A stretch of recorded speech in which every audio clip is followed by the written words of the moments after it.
¿Estamos grabando? Ok, dale, ya. 1, 2, 3, 4. Locaciones, buscando a Rusty James. Te cuento un poco mi idea, o sea, lo que yo ando haciendo es...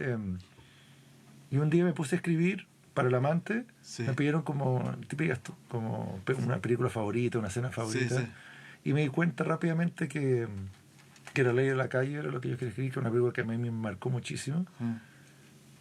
No sé si me marcó, pero como que me dieron ganas de hacer cosas, o sobre todo escribir, y sobre todo de películas que yo respeto, digamos. Y también es como ver si el director me mintió o no, si es verdad, o cuánto inventó él.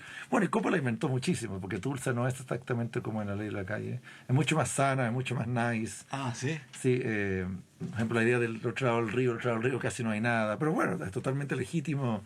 ¿Ah? No está haciendo un documental, ¿no?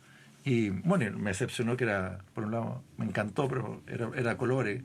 Entonces yo decía, pero ¿cómo? Claro, ¿Cómo esa? Yo pensé que la ciudad era en blanco y negro y me sentía que me querían. Bueno, y fui pensé yo, de repente hablaba en la cámara.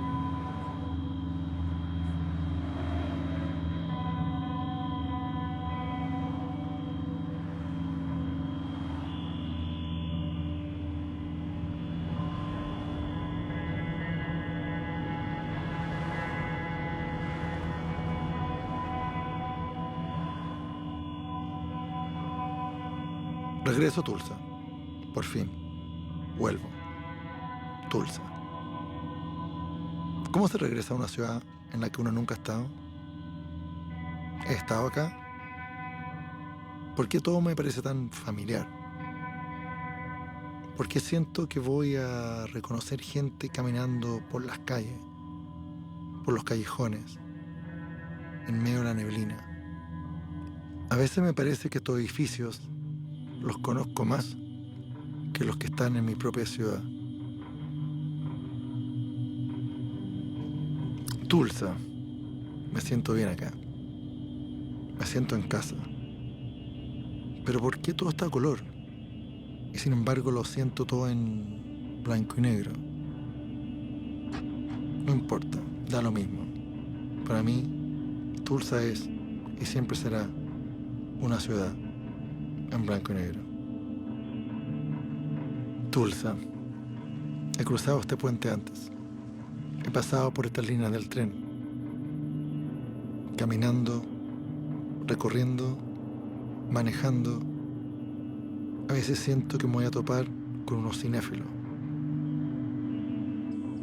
Para mí, Tulsa no está en Oklahoma.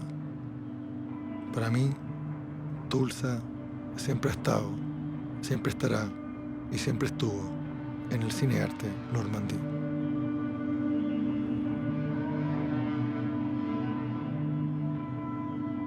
Tulsa, de vuelta en Tulsa. ¿Se puede regresar a un lugar donde uno nunca ha estado? ¿Lo soñé? ¿Lo imaginé? ¿Ver una película tantas veces te hace creer que uno ha estado ahí? Acá estoy, en Tulsa. Esto claramente es una peregrinación, es una deuda. Hay gente que va a lugares sagrados. Por eso estoy aquí. Esta es mi religión. Estos son mis santos. Esta es la gente en la que creo. Esta es la película que me hizo recuperar la fe. Aquí estoy, en Tulsa, tratando de hacer este documental, buscando por todas partes a Rusty James.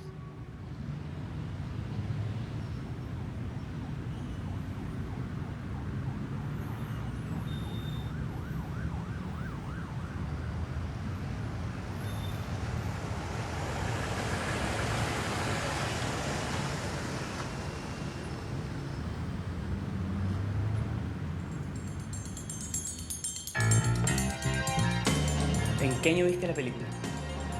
¿Qué año? En tercero medio. ¿Está ahí Eso grande? sería el 2008. ¿Dónde viste la película? No, 2007. En el 2007. Sí. En mi colegio. ¿Estás ahí con tu curso? Sí, con mi curso en la sala audiovisual en un taller en el que veíamos varias películas, que era como lenguaje y comunicación. La debo haber visto en la época en que yo no la vi en el estreno. Estoy casi seguro porque además no se estrenó mucho tiempo. Creo que la vi en la época que yo peregrinaba de adolescente, peregrinaba a los dos lugares donde podías ver películas en ese momento, que era la Lugones o la Hebraica. La vi en VHS en la escuela de cine. Yo creo que la vi con los amigos del Normandí, pero no estoy tan seguro si fue en una función normal o en una privada, que ellos mismos de repente se movían privada, conseguían películas que iban a exhibir y las veían antes. Yo la vi el primer día y a la primera, o a la segunda, a la primera función que se dio en Santiago. Ya. Que sería a las 4 de la tarde en el Normandí, probablemente un día jueves o un día viernes.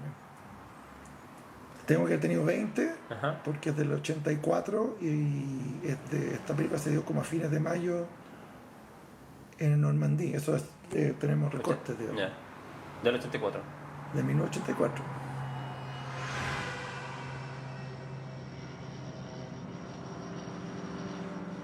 Que cómo me sentí después de que la vi. ¿Sí? Pero no me podía levantar del asiento. Sentí como que un tren había pasado encima de mí. ¿Sabes lo que sentí? De una extraña manera que era mi vida expuesta. Se me mezclaron muchas cosas. Y recuerdo que salí tambaleando. Ya. Eh, ¿Era de día, de noche cuando saliste? ¿Llovía? había parado de llover. Era como la hora en que se estaba poniendo el sol. Y que la cordillera se abrió, pero la cordillera no tenía sol, pero como por estar reflejada por el sol del otro lado, la cordillera estaba roja y con nubes negras y blancas. Ya. Y me fui caminando y creo que me fui a la Fuente Alemana a comer, Cruzaste la calle. porque tenía que hacer hora.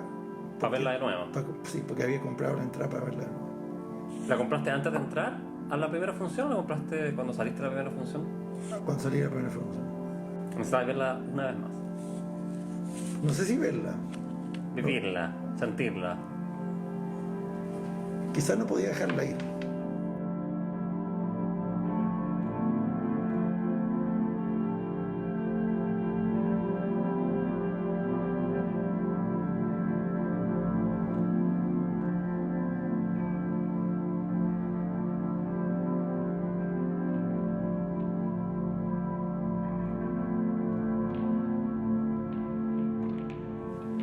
Yo tenía en mi casa, vivía un hermano de mi mamá, más chico, un tío en el fondo, y vivía como en la pieza de servicio, y él tenía como acumulados sus libros, montones de libros, siempre me acuerdo que muchos libros, y escuchaban grupos como progresivos, que ni siquiera era rock, era como art rock raro, unos grupos que nunca más volví a nombrar.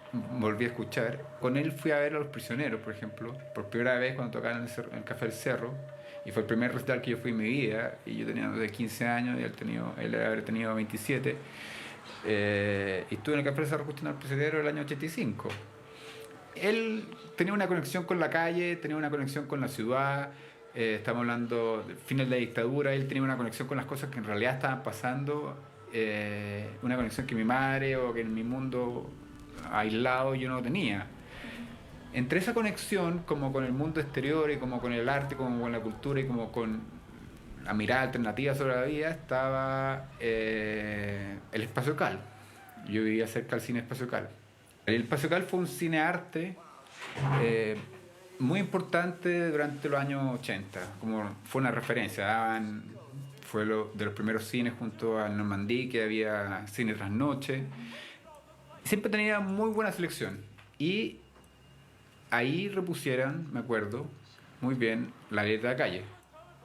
Bueno, y él fue a ver La Ley de la Calle y me contó la película, me la contó entera, me contó que en blanco y negro, que solo estaban de colores los peces, me contó los saltos temporales, me contó todo. Y a mí lo único que se me hacía agua a la boca por ir a ver esta película. Era sobre gente joven, tenía casi la edad del protagonista, no podía creerlo en el fondo. Pero la película era para mayor 18 y yo tenía 14.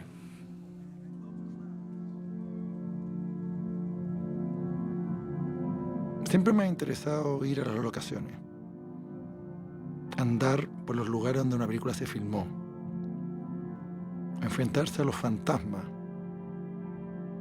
Es raro, los edificios no saben, los árboles no saben, ni siquiera la gente que vive ahí no sabe. Pero a mí siempre me termina emocionando saber que aquí se escribió tal libro, que en este hotel tal escritor se encerró a escribir tal cosa, que en este parque se encontraron tales personajes, que por este callejón acuchillaron a Rusty James. He peregrinado. Muchos de mis viajes han sido motivados para ir al lugar donde ocurrió, donde se hizo. Hay muchos lugares todavía que me faltan. Y probablemente esos lugares van a ser lugares ligados a libros, a películas que me han afectado. Montana, ya iré. Pero creo que muy pocas veces he visto una película en el lugar donde se filmó. Y eso fue lo que ocurrió en Tulsa. Porque cuando tuve la oportunidad de estar en Tulsa, me di cuenta que mis recuerdos se estaban poniendo vagos, que recordaba quizás lo que todos recordaban. Recordaba más que escenas, sensaciones. Recordaba nubes, recordaba humo, recordaba miradas, pero no tenía tan claras las locaciones. Tuve que hacer algo entonces. Tuve que hacer algo peligroso. Tuve que hacer algo que quizá me daba miedo hacer. Tuve que verla. Tuve que volver a verla. Y la vi. Después de muchos años, en un computador, en un motel que estaba en un barrio no tan bueno de Tulsa.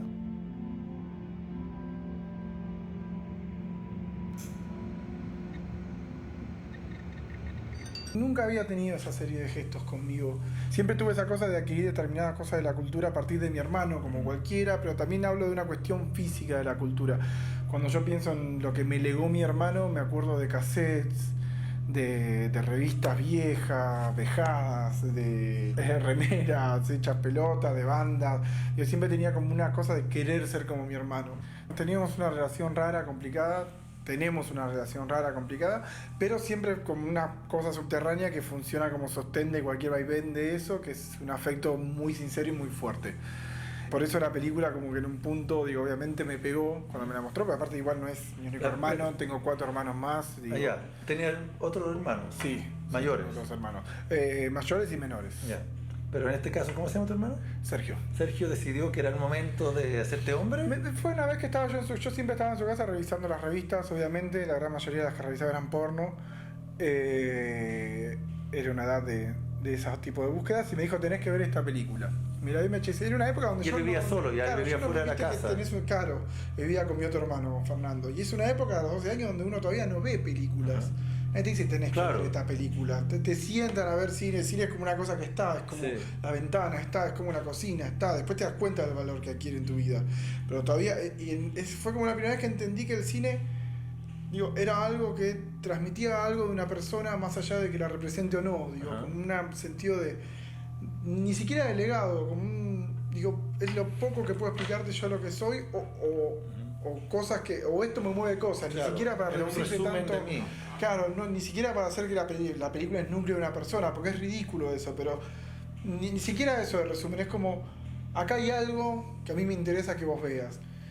Y la vi. ¿Y la viste solo? La vi solo y obviamente me sorprendió, yo era muy chico, no era el tipo de película que veía, y me impactó mucho.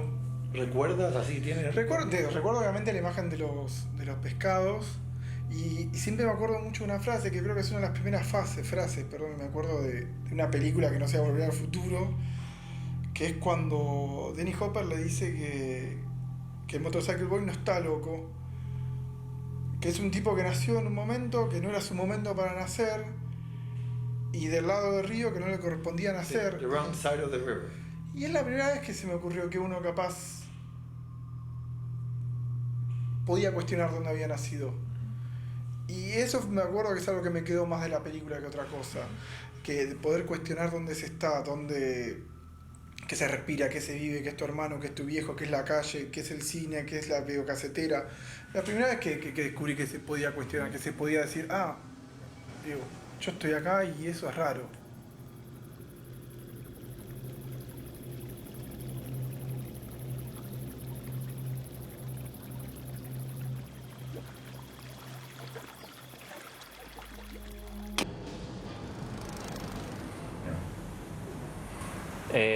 Yo en un tiempo la vi de manera compulsiva. La veía mínimo una vez a la semana. ¿En qué momento? ¿En qué año? Mayor. ¿Por qué significa mayor?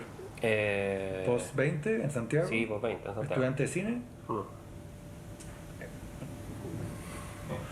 ¿Por qué, si había una oferta mucho más amplia, estás en la capital de Chile, tú seguías viéndola ahí en la calle?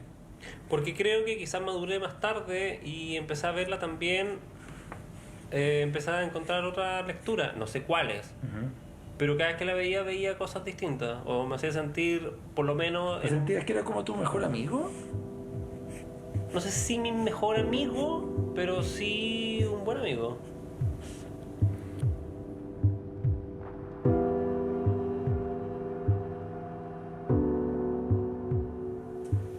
A ver, La Ley de la Calle es una buena frase. La Ley de la Calle podría ser el equivalente como a un álbum que te pilló mal o que te desnudó.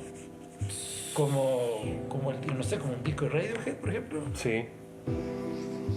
Estaba pensando exactamente en Radiohead, sí. O sea, que tú, aunque vuelvas a escucharlo, más allá de que encuentres cosas nuevas, quizás lo que más encuentras también es un cierto confort.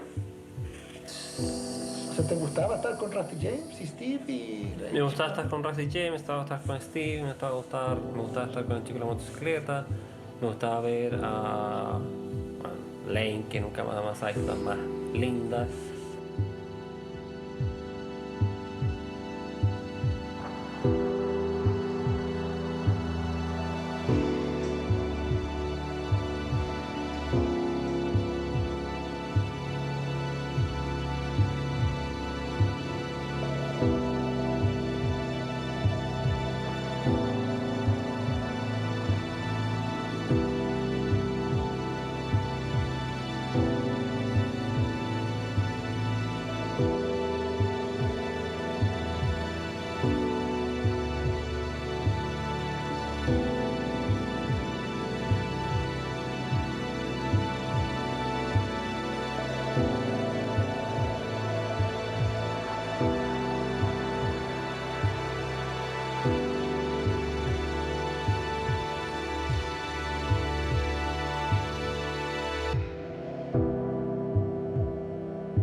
A ver, yo leí un libro de Mao Zedong, que el protagonista tiene como... pasa mucho tiempo encerrado en su cuarto o en su planeta, y a cada rato dice que vio una película extraordinaria en blanco y negro. Sí, la mejor película de todos los tiempos. De todos los tiempos. Y es en blanco y negro. ¿Lo dice o lo invento mío? No, lo dice él. Dice en una escena, en un momento del libro, ahora lo volví a releer cuando me mandaron la edición chilena, que el tipo sale del cine y dice: cuando salí del cine seguía viendo a todo en blanco y negro. Exacto. ¿Qué es lo que le pasó a vos cuando fuiste a Tulsa? Que creías que Tulsa era en blanco y negro. Bueno, sí, él ve Rumble Fish. Yo no quise poner que era Rumble Fish. Pero es Rumble Fish, sí.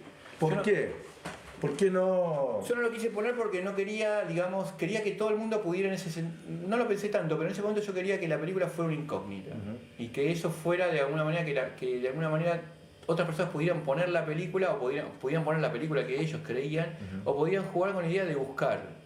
A mí siempre me gustó que las cosas te salgan al encuentro y no que te, por ejemplo, no que te aparezcan desde los aparatos de difusión. Te viene uno. Siempre me gustó encontrarme con los escritores que aparezcan en el momento necesario.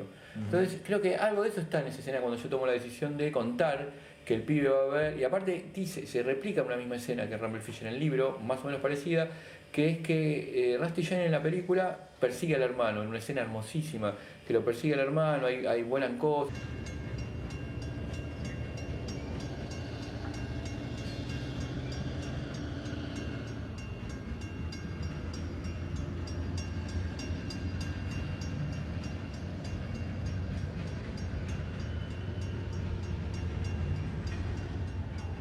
Uno aprende mucho hablando de cine, pero más aprende sobre la persona que te habla de una película. Al final las películas son excusas, son pegamento, son lo que uno necesita para entablar una conversación.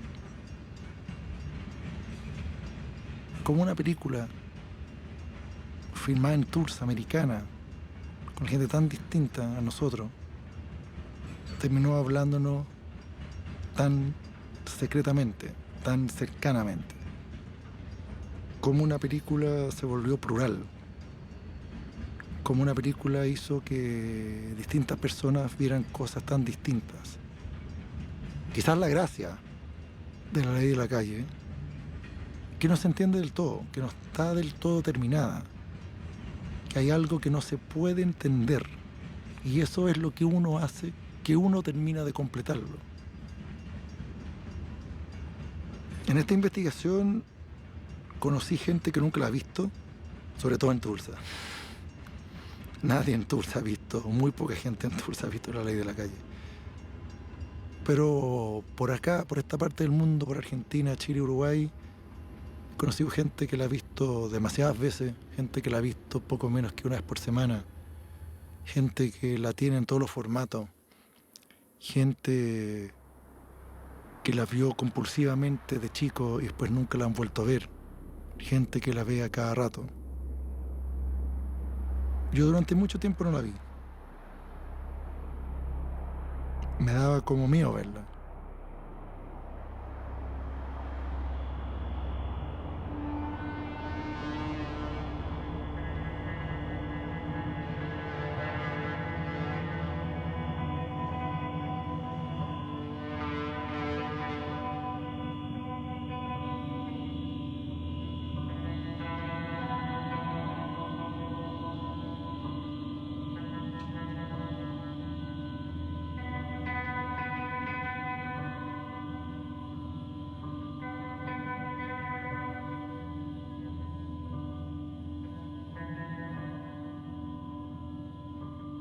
Hay teorías, claro.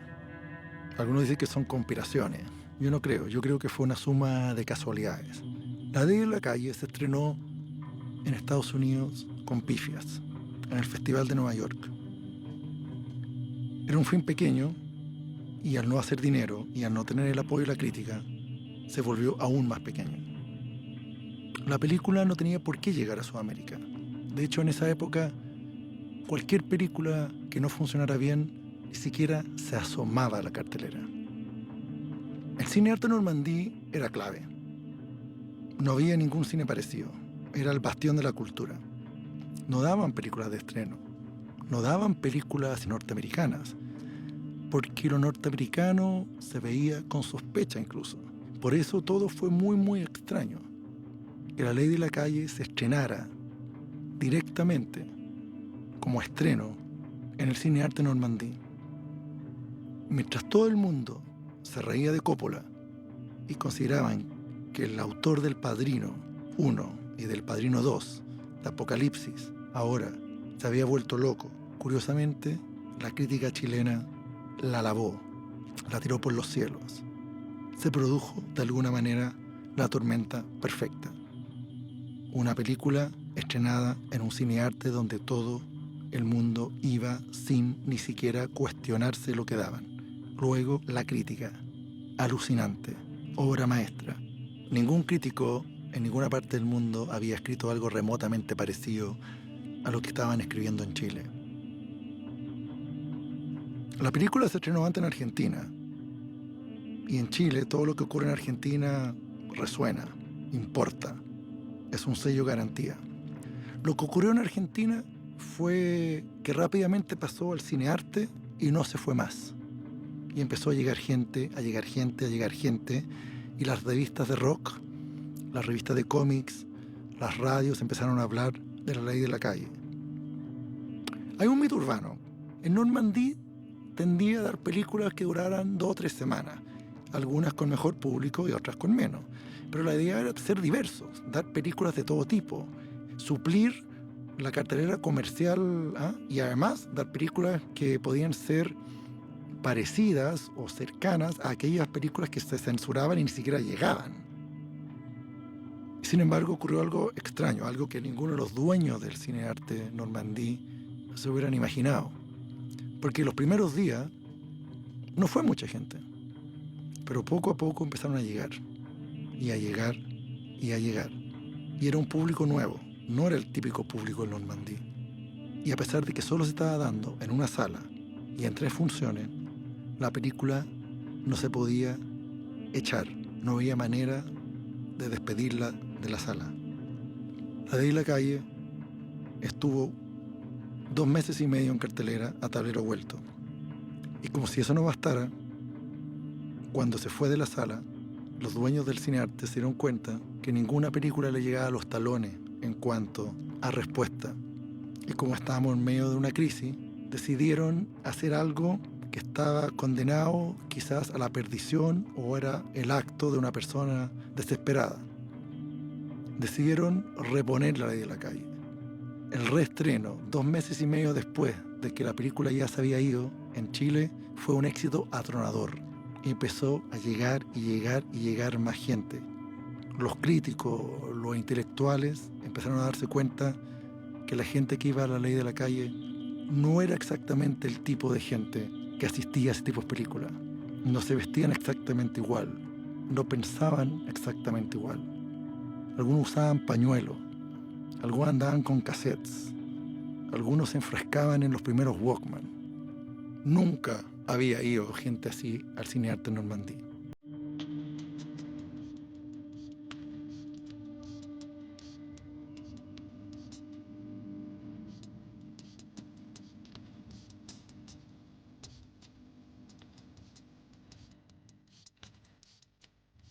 Oye, yo no sé si será especular demasiado, Sí, pero creo que la ley de la calle en Chile amplió el espectro del prototipo del opositor a Pinochet. Yo creo que el prototipo del opositor a Pinochet, estoy hablando en un plano de la élite urbana, digamos, de un mundo, no el mundo poblacional, era un joven formado en la sociología, muy próximo a...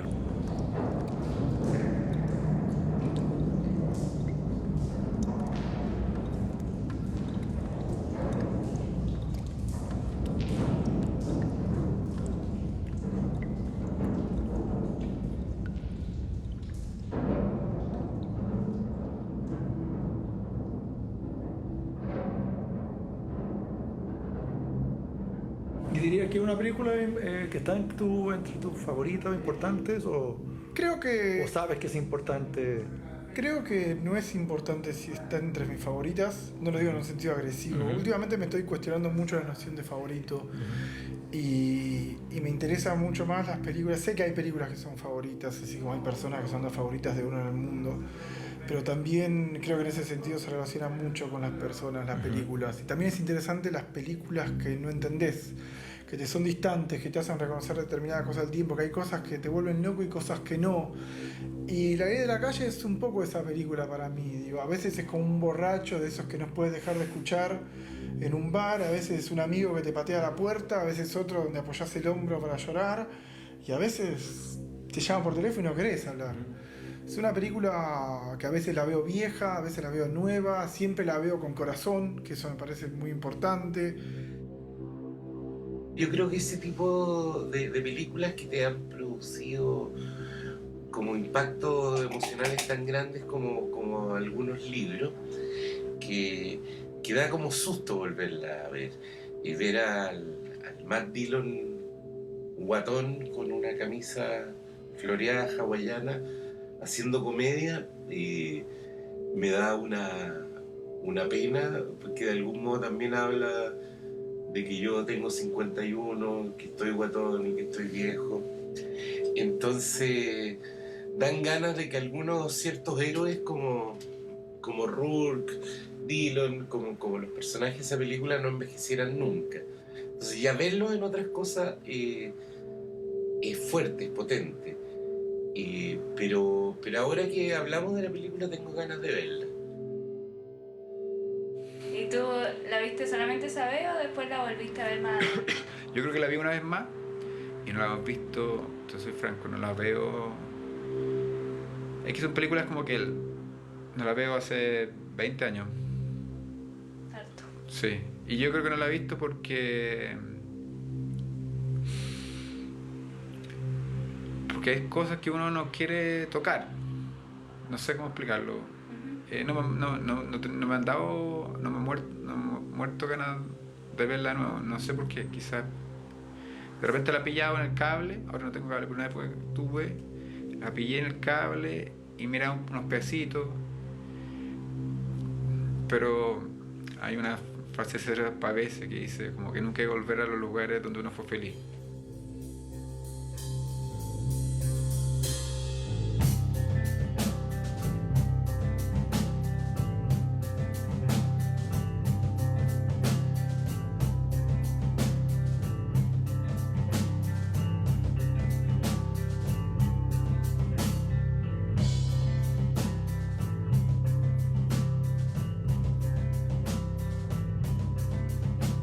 En general a mí un gesto expresivo tan in your face como pintar los pececitos de colores en una película que es entera blanco y negro es algo que me molestaría. Como idea no me gusta. Sin embargo, en esta película lo encuentro de una ternura y me, te fijáis, me derrumba mi propio prejuicio ante un gesto expresivo así. Y ahora que la volví a ver, sí que me volvió a gustar el tema de los pececillos de colores. A pesar de que siento que se le pasa un poco la mano, pero sabéis que se le pasa la mano de una manera, ¿cómo decirlo? Como de tanto corazón que tiene.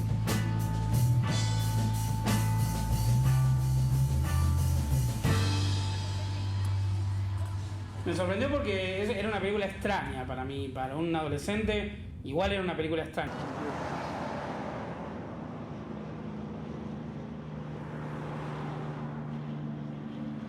La ley de la calle no me hizo escribir.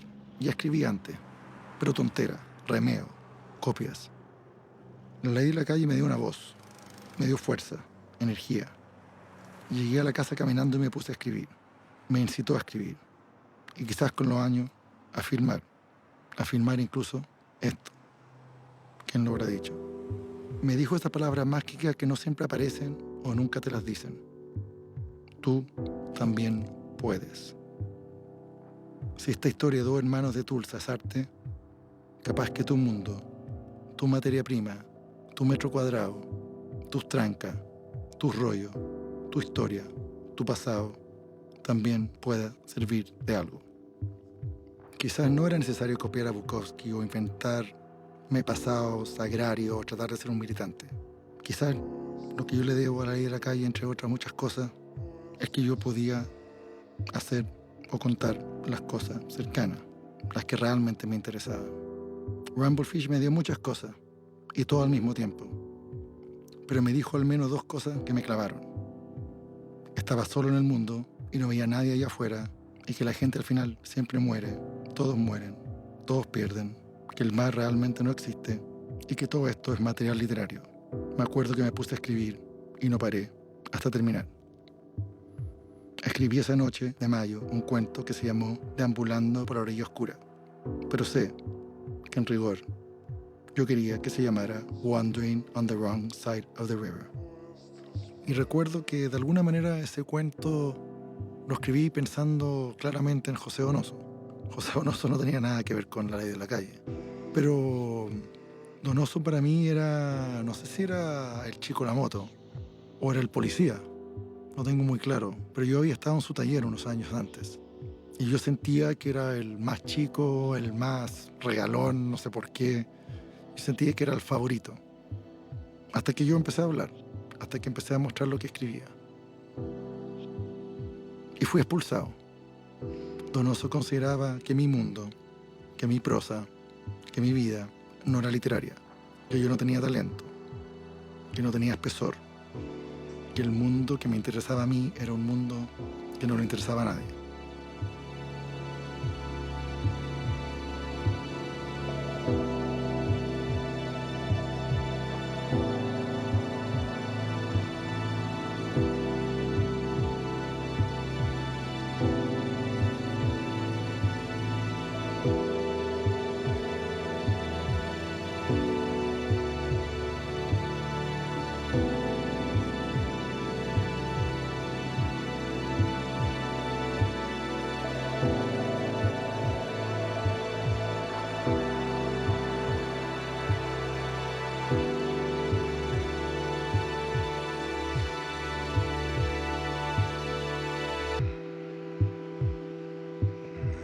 Pasaba muy aburrido en el colegio. Lo único que quería era salir del colegio. Estaba lateado, no encontraba mi lugar en el mundo. Escuchaba, no sé, Keith Jarrett, que es como un pianista muy melancólico, jazzista. Y no encontraba mucho mi lugar en ninguna parte, en el fondo. Como con esa como una suerte, como yo creo que en mi época, de una suerte de vacío existencial extraño, imposible de pensar para un pendejo tan chico, pero sin embargo era real. En el fondo era como, ¿qué hago acá? ¿Qué tiene esto? No, como una especie de, como, a ver, ¿cómo sería la palabra adecuada? Pero una especie de sazón, como medio permanente, así, y como también un desacomodo.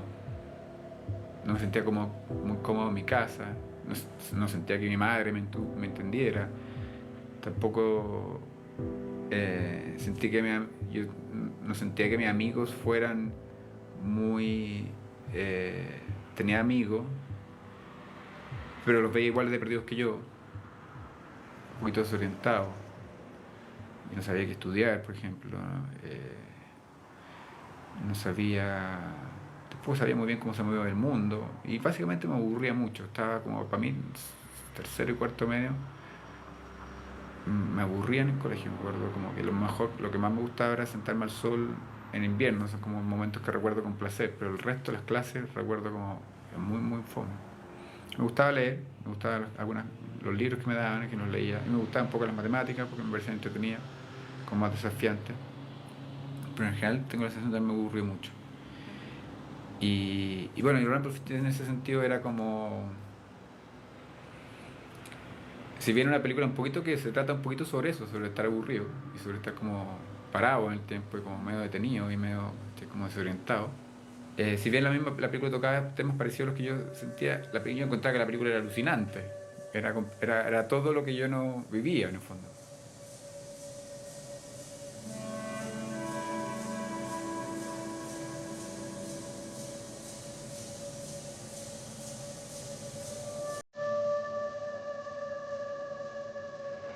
Me imagino que tú cuando viste la película, me imagino que a tu grupo de amigos, que me imagino que era como la misma onda, ¿no? Era medio punk, un poco rebelde. Sí, más o menos. Relativamente. Entonces, como que se vieron identificados en la película al ser como de pandilla, o no se dio tanto eso. No se dio eso. Es que igual ponte todo en mi curso, había de todo, ¿está ahí? Pero lo que más primaba era como la idiotez, la estupidez. ¿Está? Entonces como que típico que cuando te hacen como ver algo en el colegio o leer algo en el colegio siempre es malo, ¿está ahí? Independiente como de la calidad del material. Claro. Yo la vi, me gustó caleta, después igual lo comentaba con mi profe, ¿cachai? Como un par de veces yo creo, no fue tampoco tan profundo. Y no sé, yo creo que además a algunos también le gusta. Me empecé a identificar, pero de manera... Yo soy Tom Waits, soy ese tipo que está como sentado viendo cómo pasan las cosas y pertenece a ese mundo, pero al mismo tiempo es un apéndice de ese mundo. Está dentro pero está como se puede poner también por afuera. Es como un poco el lugar del espectador, ¿no?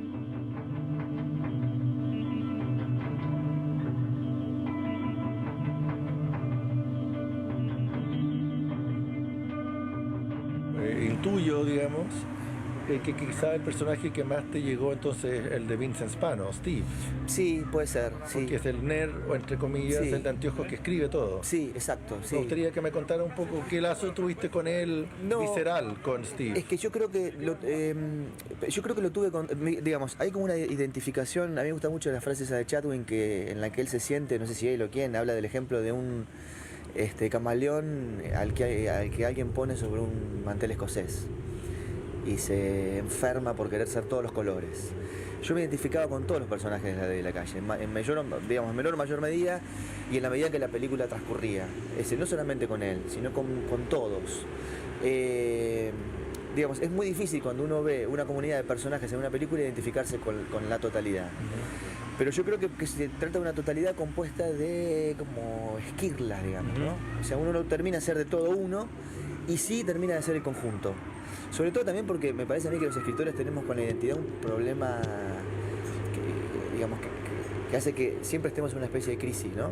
Es decir, el escritor quiere ser no solo lo que es, sobre todo quiere ser lo que no es. Entonces me parece que esa manera de ir de una identidad a otra, de fantasear con varias identidades al mismo tiempo, con identidades múltiples, tiene que ver mucho con, me parece a mí, la formación geológica del escritor. O sea, el escritor piensa siempre ser otra cosa. De hecho, ahora, capaz que a vos te pasa lo mismo. Ahora que se supone que somos escritores, yo ya no quiero ser escritor.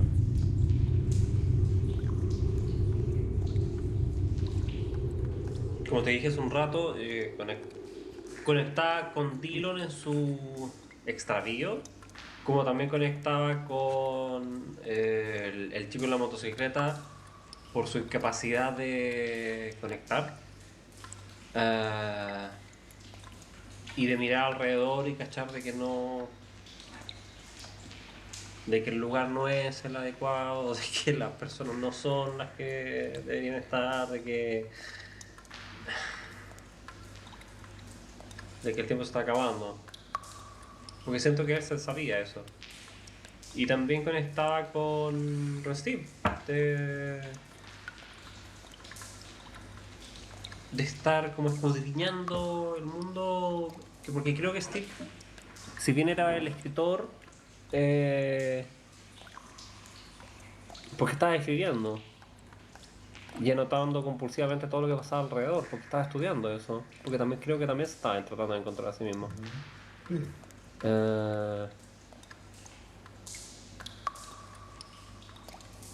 No, yo no quería ser como Dillon. Me daba miedo ser como el chico en la motocicleta. Y Steve era el loser.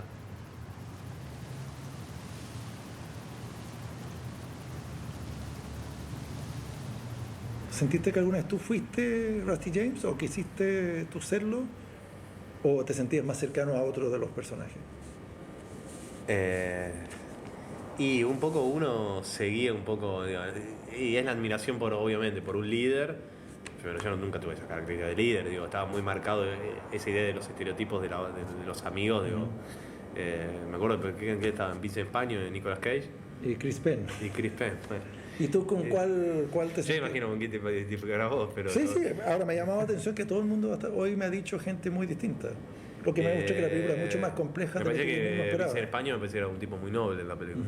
Ahí me parece que, en esta cosa de estereotipos todos tenían como especie de... Nicolas Cage tenía esta cosa media, por lo menos cobarde, no la volví a ver hace un par de años, no la vuelvo a ver rápido. Esta cosa media también ambigua, ¿no? Ambigua en cuanto a su pensamiento, me parece. Y lo traiciona. Lo traiciona, sí, obviamente.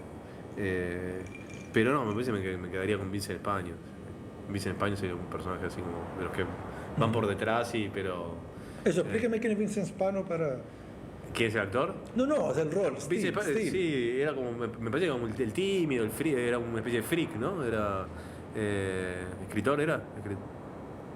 No me acuerdo bien qué hacía. Anotaba. Sí, anotaba.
Así me parece una película entrañablemente triste. Sí, por sobre todo triste. Y exquisitamente triste. ¿Cómo exquisitamente triste? ¿A qué le llamas? Exquisitamente triste. Como que celebraba el estado de ánimo en que uno estaba. Ya. Había como una celebración de cómo uno veía el mundo, de cómo uno sentía el mundo. Uno sentía que era la única persona que había sentido esas cosas y te das cuenta que no era el único. Eso fue una sensación que no se repite, creo. Al ir haciendo este documental, te digo, ¿has ido dando cuenta de como de ese factor común? Sí, ¿sí? Sin duda. Mucho más de lo que hubiera esperado.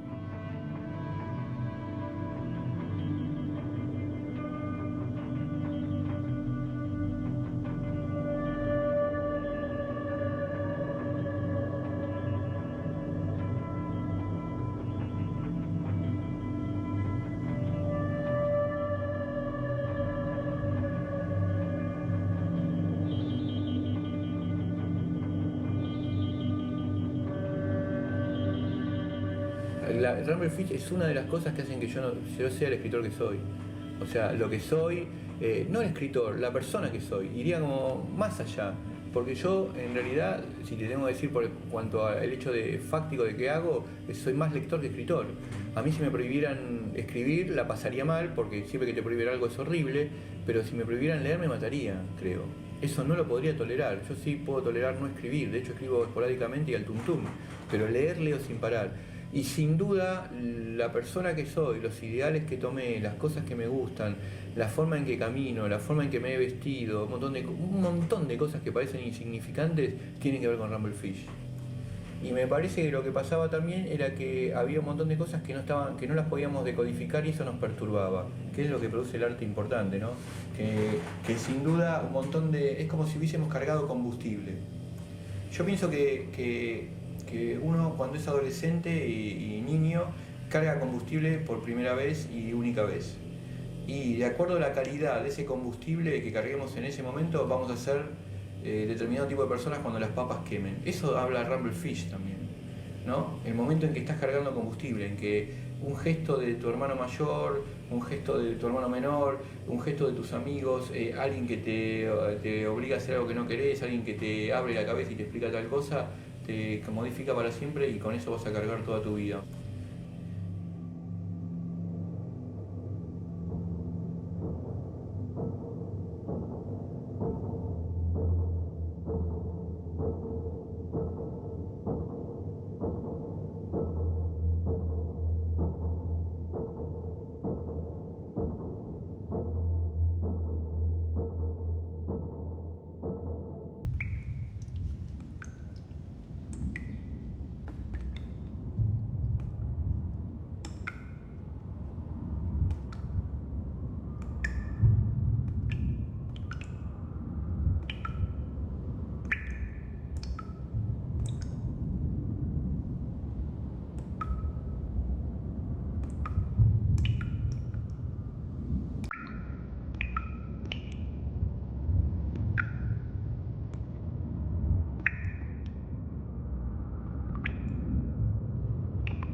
Yo con mi hermano, que mi hermano se fue de la casa hace un par de años, mi hermano trabajaba en Blockbuster. Entonces nosotros teníamos la tradición de que todas las noches él sacaba 2 películas del negocio donde trabajaba y la veíamos. Entonces, claro, el haber visto La Ley de la Calle solo, y más encima que trate de una historia de hermanos que se quieren, que uno idolatra al otro y que no sé qué, fue particularmente extraño. A veces Rusty James en la película como que odia a su hermano, como que lo quiere, después, no sé, se llevan mal, se llevan bien, pelean, no lo entienden, no se entienden mutuamente, tienen una familia súper disfuncional. Entonces, pucha, por supuesto que varias de esas notas me afectaron a mí. Pucha, a ver, ¿qué me hizo sentir después? Que fueron hartas cosas. Fue como un poco de nostalgia, fue un poco de pena por no tener a Felipe al lado mío. Y el hecho de que al final, no sé si yo llegué al mar. No sé si yo viéndome como Rusty James llegué al mar. No sé si estando ahí en esa situación, sintiendo todo lo que me produjo la película, llegué a liberarme como Rusty James.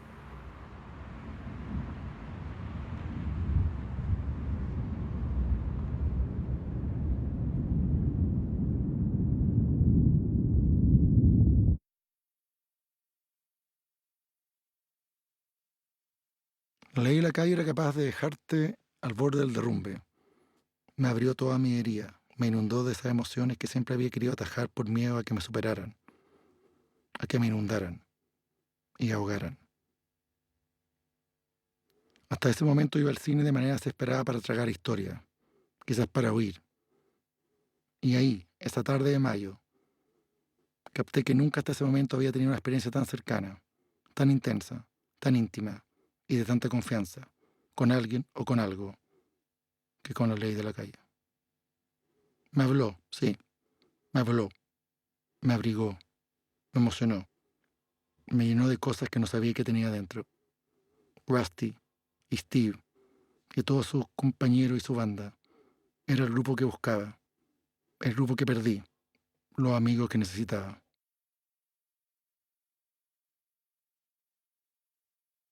Esto no era cine, esto no era arte, esto era miedo, esto era vida, esto era el futuro.